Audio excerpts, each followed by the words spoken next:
Dalam politik rata-rata orang ngambil mana yang bisa diambil, ambil urusan belakang. Jadi orang bukan giving, bukan caring, sharing, gini. Orang cenderung yang ngambil, maka rebutan jabatan. Nanti kalau jabatan sudah dapat, wallahu alam apa yang mau dikerjain.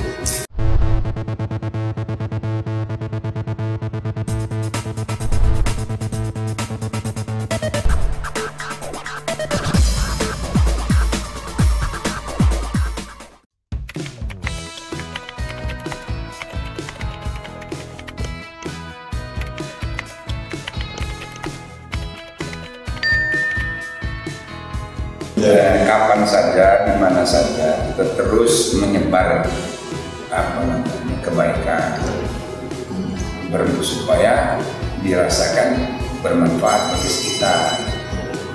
Ya, dalam hadis Nabi itu khairun nas man yanfa'uhu linnas. Sebaik-baik manusia itu orang yang kalau dia bermanfaat bagi orang lain. Nah, semakin banyak orang merasa kehadiran itu manfaat, semakin baik. Jangan kita datang ke suatu majelis orang mencemooh, ya kan? Orang malah menghindar, nggak mau ketemu kita. Nah, itu ciri orang yang tidak membawa guna bagi orang lain. Nah, maka kalau kita mau menjadi manusia yang dirasakan berguna, bermanfaat bagi orang lain, maka kita datang dengan semangat peduli, ya, berbagi dan memberi. Berbagi, memberi. Nah, tiga ya, caring, sharing, giving. Inilah yang disebut Nabi yadul ulia khairun min yadis sufla. Tangan di atas lebih baik dari tangan di bawah. Nah, kalau tangan di bawah itu orangnya ngambil, minta. Kalau nggak bisa ngambil, nggak dapat, minta. Asking, begging. Kalau minta nggak bisa juga, ya kan? Nuntut. Ada di bawahnya. Kalau nuntut nggak bisa juga, ambil, nyolong. Dan yang terakhir, robbing, merampok. Nah, itu ciri orang yang tangan di bawah. Yang tangan di bawah itu, tangan di bawah itu ada dua macam, bisa dibagi dua. Tangan di bawah tapi masih halal. Tangan di bawah tapi haram. Tangan di bawah tapi terlarang. Dia kayak mencopet, mencuri, ya kan? Dan yang lebih tinggi lagi, merampok. Nah, itu kan terlarang. Tapi kalau yang masih sekedar minta baik-baik, ya kan?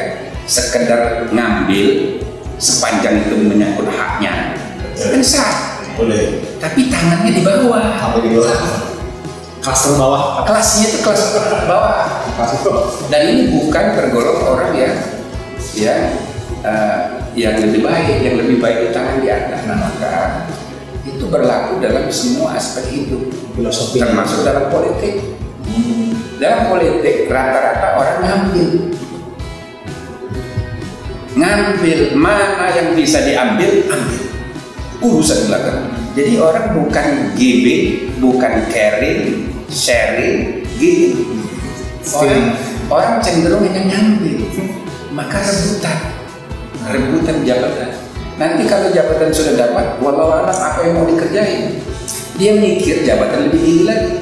Jadi sepanjang hidup manusia, kalau dia orientasinya politik, hanya ngambil, minta, nuntut, nyuri, rampok. Nah, orang begitu tidak ada gunanya. Orang berguna adalah yang kalau tangannya di atas, caring, peduli sama orang, sharing, berbagi, giving. Dan itu tidak selalu harus dalam bentuk uang. Kalau kita nggak punya uang, paling kurang memberi perhatian, memberi senyuman, ya kan, memberi doa, sehingga orang lain merasa kita ini ada gunanya, Nyaman lah seperti itu. nah gitu. Itu yang membuat kita dihargai orang. Nyaman dan dicari. Hah? Nyaman dan dicari. Tidak dicari. dan di mata Allah seperti hadis Nabi menjanjikan bahwa itu tangan di atas lebih baik dari tangan di bawah. Maka dalam hidup kita itu biasakanlah peduli, caring, biasakan berbagi, sharing. Jangan mau menang sendiri, jangan mau untung sendiri. Biasakanlah memberi apapun yang Anda punya, termasuk perhatian saja cukup. Bisa duit, nggak punya apa-apa, nggak usah duit. Sebab memberi dalam bentuk fisik, dalam bentuk uang, itu malah yang paling rendah kualitasnya.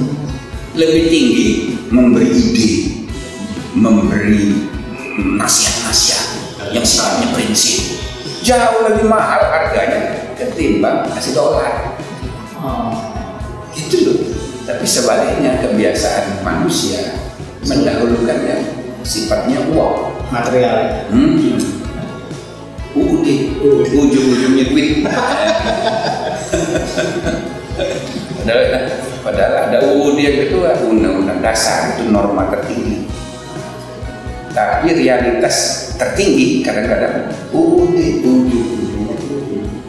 Nah itu yang membuat orang silau, gampang lupa diri, mabuk. Ada dua, harta, tiga, tahta, Banyak. Nah, itu teori lama. Teori baru. Harta, tahta, seksualitas. Pria juga sama bukan cuma wanita kan? Sama. Itu kan kesadaran gender zaman sekarang. Sama seksualitas. Intinya bukan wanitanya, tapi seksualitas. Ya, jadi iblis seksualitas itu ada pada pria. Malah sebenarnya lebih gede iblis itu di pria. Realitas tertinggi itu hawa nafsu, ya kan, nafsu kekayaan, nafsu kekuasaan, nafsu seksualitas itu yang paling gede. Dan itu banyak lagi iblis-iblis yang kecil-kecil ya, banyak. Ini yang paling menggoda, paling gede pengaruhnya.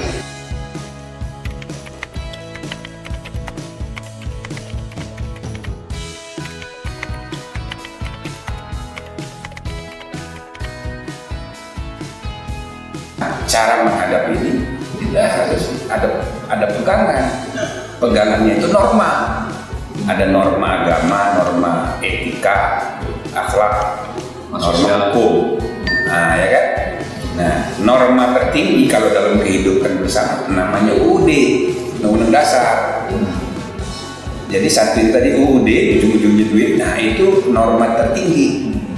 Norma tertinggi, norma dasar. Undang-Undang Dasar itu basic. Jadi pegangan kita itu norma agama yang perlu kita yakini, norma hukum bernegara, ya kan? Dan yang ketiga norma etika. Malah sekarang saya selalu jelaskan etika dalam kehidupan bersama itu sama dengan hukum posisinya, ya kan? Maka Undang-Undang Dasar itu ya berisi norma dasar, hukum dasar dan etika dasar. Jadi Pancasila dan Undang-Undang Dasar 45 itu adalah ya supreme source of law as well as of ethics. Nah, jadi Undang-Undang Dasar itu bukan hanya hukum dasar tapi juga etika dasar. Nah, penjabarannya ada di TAP MPR nomor 6 tahun 2001 tentang etika kehidupan berbangsa. Maka kita harus, sudah saatnya dalam pertemuan kami kemarin dengan Ketua MPR, sudah saatnya kita itu mengembangkan sistem etika berbangsa dan bernegara, ya, bersamaan dengan sistem hukum berbangsa dan bernegara. Nah, puncaknya adalah Pancasila dan Undang-Undang Dasar 45 gitu. Jadi kita mesti jabarkan. Nah, kalau agama itu urusan masing-masing, urusan privat, ya, tapi juga dia mempengaruhi urusan publik juga, karena dia menjadi sumber inspirasi, sumber nilai, ya kan? Jadi mempengaruhi hukum negara juga. Sama di mana-mana tuh, itu di Amerika dipengaruhi oleh Protestan, Kalau di Jerman dipengaruhi oleh Katolik, cuma nggak disebut-sebut. Nggak pernah disebut ya? Nggak usah disebut-sebut, nggak perlu juga. Tapi nilai-nilainya itu banyak diadop di Yunani, di Rusia, selepas komunisme. Itu nilai-nilai Kristen Ortodoks banyak sekali pengaruhnya. Walaupun nggak disebut-sebut dengan kata-kata, tapi dalam perilaku nyata kelihatan. Nah, dan itu sesuatu yang wajar aja. Cuma ada orang yang suka senang dengan retorika. Jadi harus pakai istilah Islam gitu, Islamisasi, senang pakai menggunakan kata-kata simbol, bukan simbol lagi, itu jadi eksplisit retorika, diksi-diksi, sehingga menimbulkan masalah dalam komunikasi. Ini kan soal komunikasi.